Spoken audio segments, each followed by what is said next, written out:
Cambridge University was founded in 1209 exclusively for the teaching of religious themes. In the 17th century, members of the Royal Society started to teach classes in Cambridge, which also began to give lessons in exact and natural sciences such as physics, mathematics, and biology. For the first time, the religious and experimentalists taught at the same place without conflict.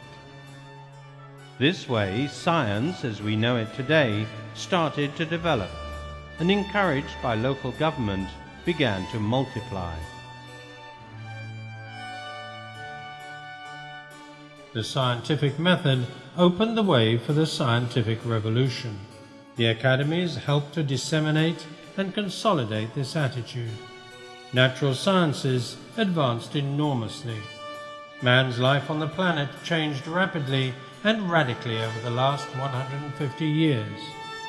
One example is the evolution of means of transport. Since the birth of our species, and for around 100,000 years, the only way man could move around was by walking or sometimes running.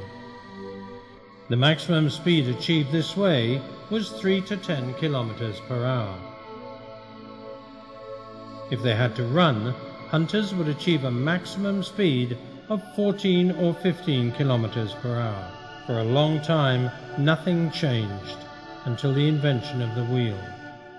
We don't know exactly when man invented the wheel, but the first carts appeared in Sumer, Mesopotamia, in 3500 BC. A major advance occurred with the domestication and use of the horse. Transport became faster and more agile. Thus the Egyptians took part in the Asiatic wars, moving at approximately 20 kilometers per hour, transported on chariots. At first 2 horses were used, then 4, then 6. This was the only technological advance possible at the time. And for 4,000 years the animal continued supreme as the fastest means of transport on Earth.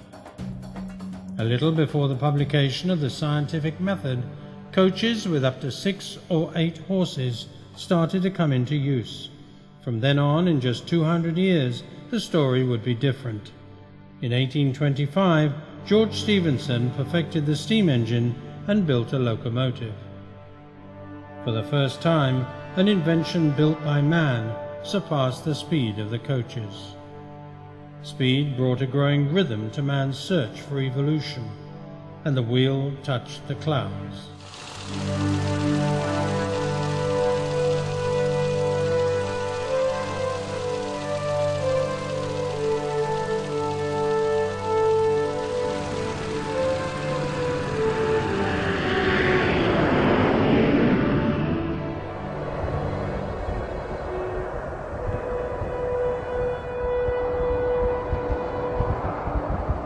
In a period of approximately a century and a half, the maximum speed achieved by man reached the limit of 170,000 kilometers per hour.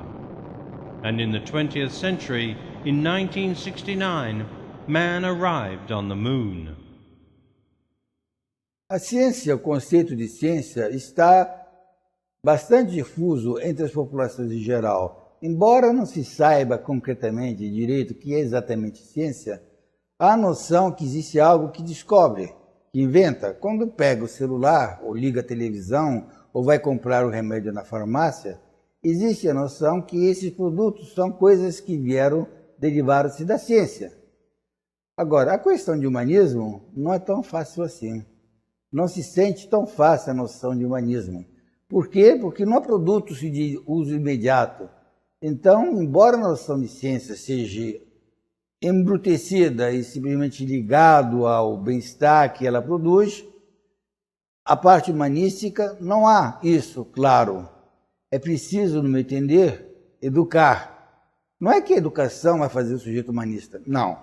Mas a educação vai permitir que uma pessoa se defenda mais facilmente dos indivíduos que surgem e exploram a população. Vai ser mais fácil acessar e entender as figuras iluministas, o pensar iluminista. Portanto, só a educação não serve, mas ela é um grande instrumento que vai permitir o sujeito se defender do abuso do não conhecimento e, principalmente, ter uma chance maior de entender essa coisa tão importante que é o humanismo. The evolution of exact sciences allowed man to realize some of his oldest dreams, such as flying, undersea navigation, going to the moon, reducing hunger, and increasing life expectation.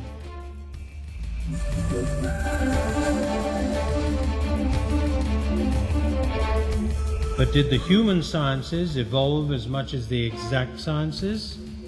As with the exact sciences, there were also thinkers in the human sciences, who, based on the same principles of experimentation, searched for a new way of thinking that would bring growth to humanism and human dignity.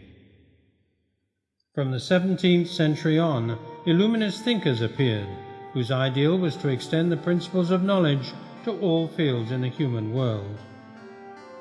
Their aim was to contribute to the progress of humanity and to overcome the tyranny and superstition they believed to be the legacy of the Middle Ages. Among the Illuminist philosophers who focused their interest on the various humanistic aspects were